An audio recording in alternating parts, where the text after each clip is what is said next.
we saw this man who was off to the side, and he was smoking a cigarette, and he started to show that he was pretty hurt, and he had shared that he was an ex-Khmer Rouge soldier, and he shared stories of how he was forced to kill people and things that were really difficult for him to live with today, and he couldn't forgive himself of these things. Not even at the temple, the Buddhist temple, were they willing to forgive him of his sins. So we talked about how Jesus was willing to forgive, and he didn't believe us at first, and so as we asked if we could pray for him, pray a blessing over him, and pray that peace would come into his mind, we prayed, and he felt the presence of the Lord, and he said, "If that was your God, then I know that he has forgiven me," and he accepted the Lord after that. My name is Ben Wondering, and I live in Pailin, Cambodia. In Colorado Springs, I did my DTS in 2010. I joined staff right afterwards, and I started to staff the discipleship training schools. I knew I wanted to be in Cambodia when I experienced it. I experienced the culture, I saw what God was doing there, and I was there long enough to be able to see, oh, this is what God is doing, and I want to be a part of it.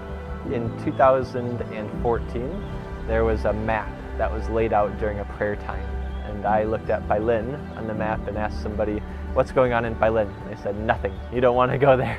And I started asking more questions about the history and Christianity in Pailin, and they started saying that it's less than 0.5% Christian. So there's about 300 Christians in this province of 80,000 people. And as soon as I heard that, I became curious of what we could do to reach more people for Jesus here.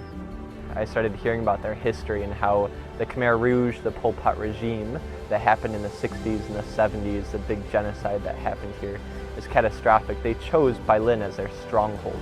There's a lot of warfare here, a lot of brokenness, and as soon as I heard about the sad past of it, I just started being inspired by how God wanted to redeem that story.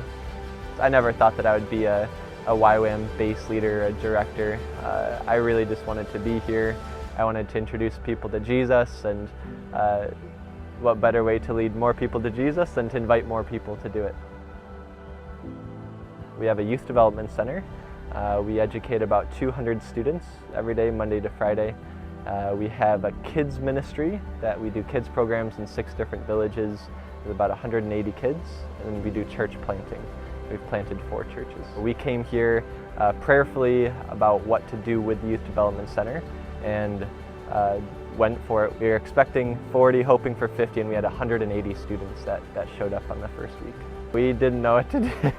We didn't know if we should keep accepting them, if we should just cut it off at some point, but we really felt like we were supposed to accept them and trust the Lord. So we didn't even have money for enough chairs, we didn't have enough classrooms, so we had to makeshift classrooms, and it ended up being a great success the first quarter. We were able to bring education to the people of Pailin. So our goal is always to introduce them to Jesus, believing that as soon as they start to follow the Lord, that there's going to be a transformation of society. And so the vision of Pailin, Cambodia, is to see a church planted in all 79 villages of this province.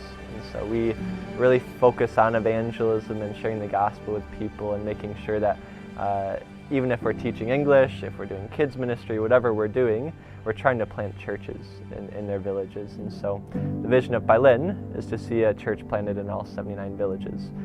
My personal vision is to see YWAM planted in all 25 provinces of Cambodia.